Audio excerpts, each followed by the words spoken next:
Are you ready for the Game Awards? Welcome everyone to Eurogamer. It is the morning after the Game Awards, and Zoe and I were both very, very tired. Not because we stayed up to watch the Game Awards, but because we both got drunk last night and we're hungover. Oh, cool! We're telling them that, are we? Sure. Yes. Why not? I'm going on a holiday tomorrow. I can do my last day drunk. It's fine. Yes, me and Ian are both a little bit hungover, but hey, all good videos start with Eurogamer being a little bit hungover, so that's fine. How we roll, Zoe. That's how we roll. Now, talking about rolling, we're going to roll straight into this because there have been a bunch of brand new games announced at the Game Awards today, and we have picked, out of the many that were shown, we have picked our top 11 plus one potential, probably actual stinker, which we'll cover last. But first of all, let's go straight into it, Zoe. This is the one you've been looking forward to the most, and one I can't speak about. So, The Witcher 4.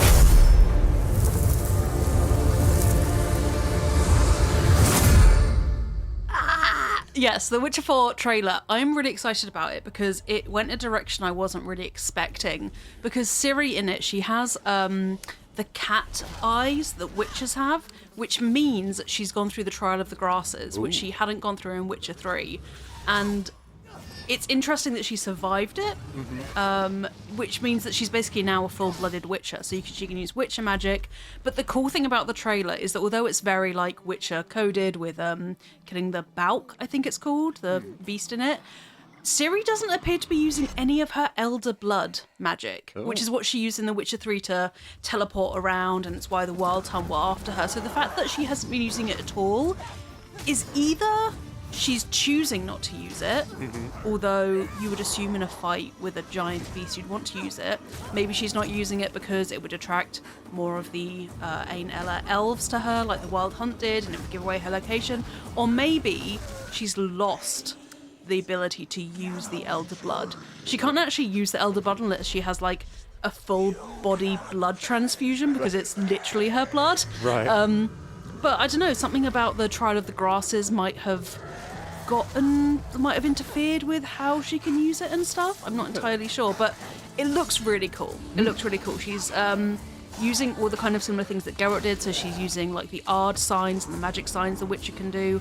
But it looks like she's been taught to use magic, I'd assume by Yennefer, because Yennefer's her adopted mum essentially. But it looks sick, and Ciri looks about 30, a bit older, which I personally, as a 30-year-old, absolutely love. But it's also cool to see Ciri like in an older age, because I don't think we get a lot of female protagonists that are like in their 30 to 50s essentially, although we do with guys. But yeah, Witcher 4 looks sick. Would love to see some gameplay, but I will absolutely take a CGI trailer for now.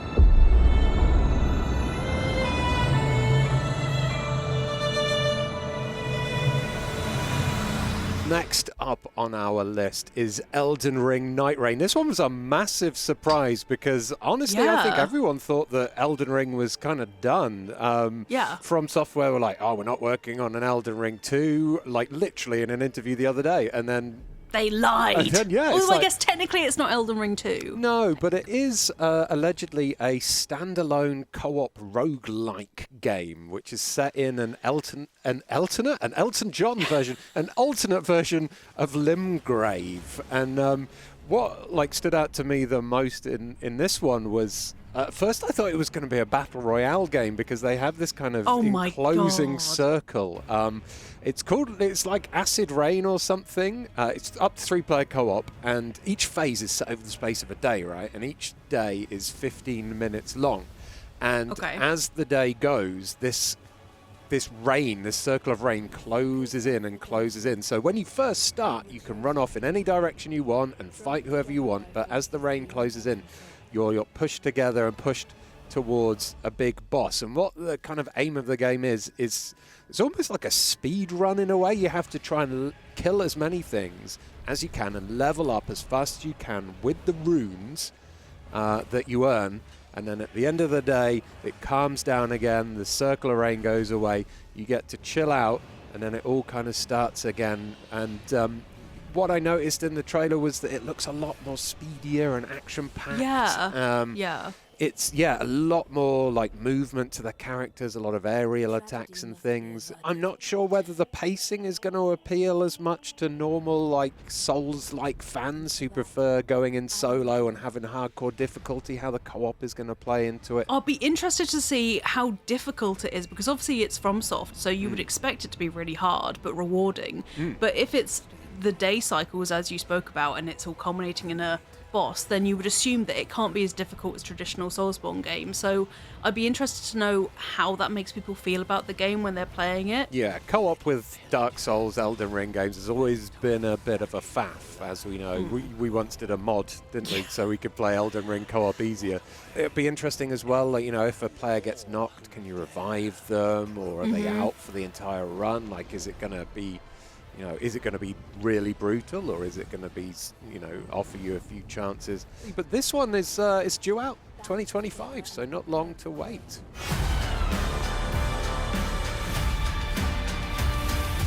So, Zoe, Borderlands 4 was also shown off today. We knew it was coming, but I think this is the first time we've actually seen any actual gameplay, right? Correct, yes. The main I have is... The 4 Vault Hunters are the least interesting ones I've ever seen in a Borderlands game. They look more like they should be NPCs than Vault Hunters, because, like, these Vault Hunters just don't... They're not giving anything. Yeah. Does that make sense? No, it makes absolute sense. I kind of, like, you know, I almost tuned out during the gameplay bit of the trailer. And the CGI bit, I was like, this maybe... They're going for a grittier, moodier, darker Borderlands. No, first. that was Borderlands 1. We are not going back to the brown era of Borderlands. No, I mean, I mean tone-wise, because it looks like, you know, there's this big like battle facing off, and the music's kind of like moody, and I was like, okay, maybe they're going for like they're getting rid of the comedy aspect, and they're going. But then when it cuts to the gameplay, it's the same old cel-shaded stuff with, you know, Claptrap doing some breakdancing, and I was just like, it could be any Borderlands game to me. You're right, in this trailer there was no humour, there was no tongue-in-cheekness about Borderlands. It was like played very like straight, which is really weird, and I didn't like it. No. So... Because there's only so far having like 1 billion guns in your game can get you. You know, like that's not what Borderlands is about. It's stupid and irreverent and also really violent and fun. So feeling distinctly 6 out of 10 with this trailer, I'm not gonna lie. The Outer Worlds 2. Well, we've got another sequel next, and that sequel is The Outer Worlds 2. Here's the thing about Outer Worlds, right? The first one is one of those games where I played it and I was like, this is fun. But it was the kind of game where I played it and afterwards I was like, the sequel is going to be really good. I feel like with all the feedback from the first game and having just made the world and got their feet in it, and then this trailer, loved it. This was everything that Borderlands didn't give me. Like, That's fair. The intro was really funny, and it looked like it was leaning more into that dystopian, like, it's not the best, it's Spacer's choice, like that kind of dystopian capitalism thing. Yep. And it looked like there were more enemies in it. It looks like they've zhuzhed up the engine. And even in the trailer themselves, they said it took us even longer to make Outer Worlds 2, which I see as a good thing. Yeah. So what else would you have wanted to see from the trailer, Ian? Well, every single kind of location looked like one we'd visited before. That is true. I loved Outer Worlds 1, but I finished it really quickly. It was a short game. If they can make it like a bit bigger, a bit more depth, you know, I'd be happy to do that. It's just, when I watched it, there was nothing in there that like really popped out at me as fresh. But I agree with you that it is way better than the Borderlands 4 trailer. So That's not hard, pay though, but attention, Gearbox. That's how you do it. And you know what's interesting is that Borderlands trailer is not the stinker that Ian references in the title to this video. Not. So it's not. Uh-oh. Uh-oh.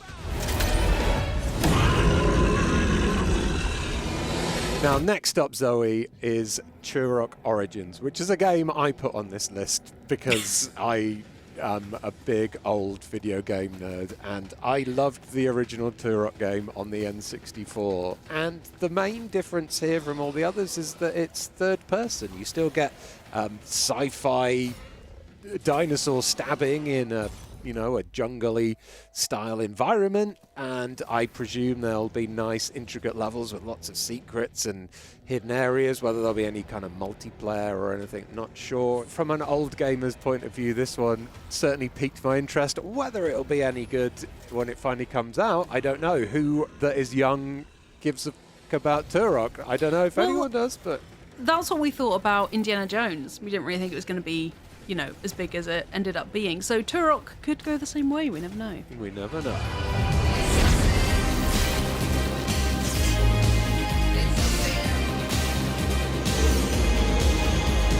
Now, Zoe, I think the biggest surprise for me was a brand new Naughty Dog game that isn't kind of set in a grimdark post-apocalyptic zombie-filled world. It is, in fact, a sci-fi, almost 90s anime-inspired action game.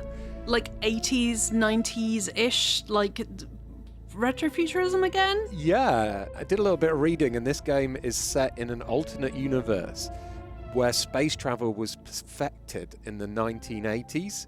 So by the 1980s in this world, they were already going off into space. But it kind of makes sense that why there's a bit of an 80s, 90s vibe to the whole proceedings. You got Pet Shop Boys, you got a spaceship with a Porsche logo on it. Yeah, that makes a lot more sense now. There was no gameplay here really, but what I was getting a pretty cool Returnal with swords vibe from the very end bit, which has made me very excited about this game. I love the aesthetics from the CGI stuff at the start, and the bounty hunter storyline sounds cool, especially if we get to fly a spaceship around space too. The thing that excites me the most about Intergalactic, the Heretic Prophet. No, call it the game. Zoe gave it a better name by accident. I called it Intergalactic Space Heretic. That's a much better name. Yeah, I think that's a cool name. Anyway, my favourite thing about it is that Tati Gabrielle is the main role, and I love Tati Gabrielle. Loved her in Chilling Adventures of Sabrina the Teenage Witch. Perfect. So the fact that she's in it as the main character is really exciting to me. But also, just like you, I loved the aesthetic of it. Love the outfit she was wearing with the cropped knight chest piece jacket. That was sick. And yeah, it looks really interesting. I'm expecting it to be kind of a blend of really intense boss fights as she takes on what looks like bounties that she's been sent, and also exploring weird new planets and probably stealthing through them. If there's anything I've learned to expect from Naughty Dog, it's the unexpected. So I love that this is complete left field of The Last of Us and Uncharted. This is completely different. And honestly, I don't know about you, Ian, but having a new IP from Naughty Dog feels amazing. Yeah. In a year of sequels and remasters, well, in many years of sequels and remasters, it's nice to see someone like Naughty Dog, branching out and not just giving us more of the same, although I would have liked Last of Us 2 multiplayer. Ooh. Also, kind of cool in this trailer, we spotted Camille Nanjiani in it. Yes. As the protagonist's bounty. So I wonder He's if there'll be fantastic. any more famous faces. He's a great actor. I loved him in the Big Sick, so I'll be really interested to see what he's like in this. But yeah, Naughty Dog sets the bar pretty high with their games, so I'm very excited to see more of this, especially gameplay. Neat.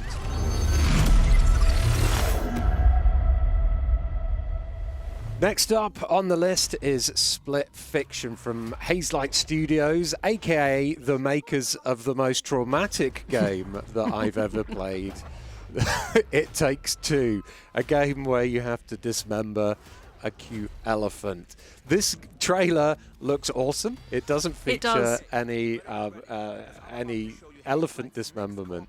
But that we know of so far. No, so far. Fingers crossed. I don't know. Maybe there'll be something dark in there. But what I love about this trailer and what I loved about It Takes Two is how original and different the co-oping was.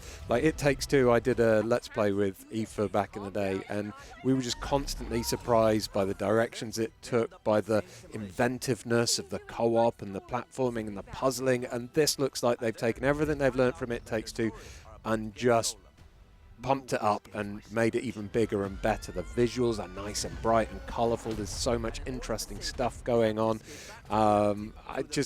This team does co-op games.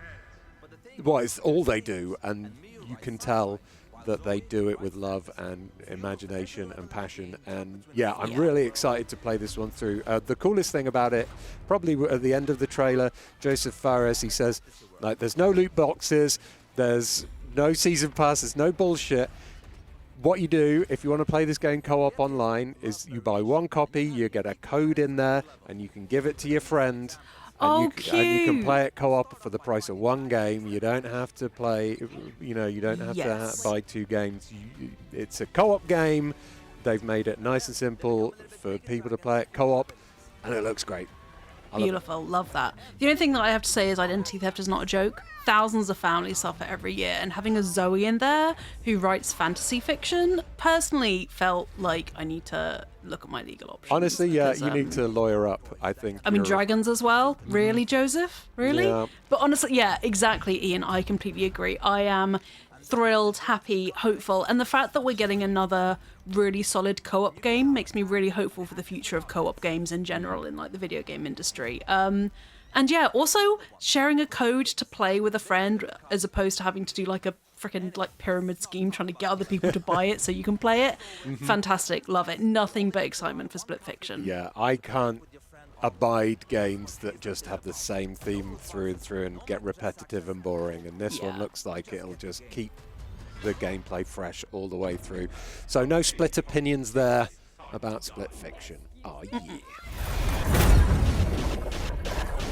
All right, so Zoe, I've added Shadow Labyrinth to this list, mainly because last night I randomly watched the new Secret Level series and one of the episodes about Pac-Man, which, because I was like, how do you make an animation about Pac-Man? And they make an animation about Pac-Man by turning it into a really dark sci-fi horror blood and gore fest. But it looks like this new game has taken that Secret Level art style and direction and turned it into a Metroidvania style game. But do I really want a grim dark Pac-Man game? Do you? I don't know, maybe. I'm interested to see. It's a weird one. Weird is good. I love that. In a game industry where I think we can predict, like we said earlier, a lot of sequels coming out, something different is good. Yeah, interesting. It's nice that someone's taking a chance. Whether that chance will pay off or not, I'm not sure.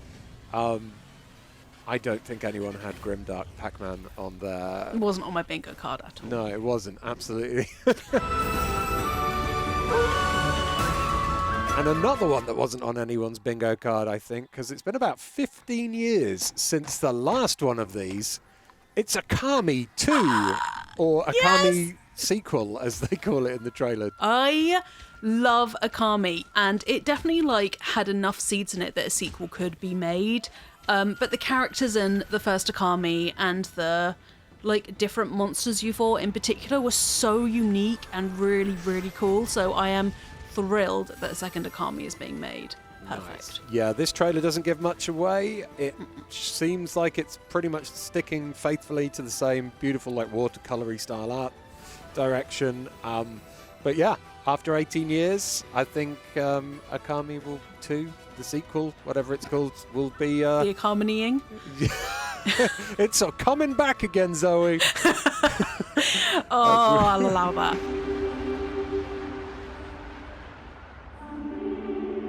And on the topic of trailers that don't give very much away, but do look very interesting, we've got Project Robot from the creators of Ico, Shadow and the Colossus, and The Last Guardian. I love the kind of muted, almost black and white, but with hints of color, color palette there, and this strange, otherworldly mech that features, it looks like part Colossus, part robot from a Ghibli movie. Yeah. And they're trying to escape this big, kind of shock wave of purple something. What's going on there? We don't really know. We don't even really know that the name is Project Robot. You can read Project Robot faintly in the trailer, but it doesn't really have a name as yet. But I don't know. It could be interesting. Obviously, Ico, Shadow of the Colossus, and Last Guardian are, classics. Classic heartbreak.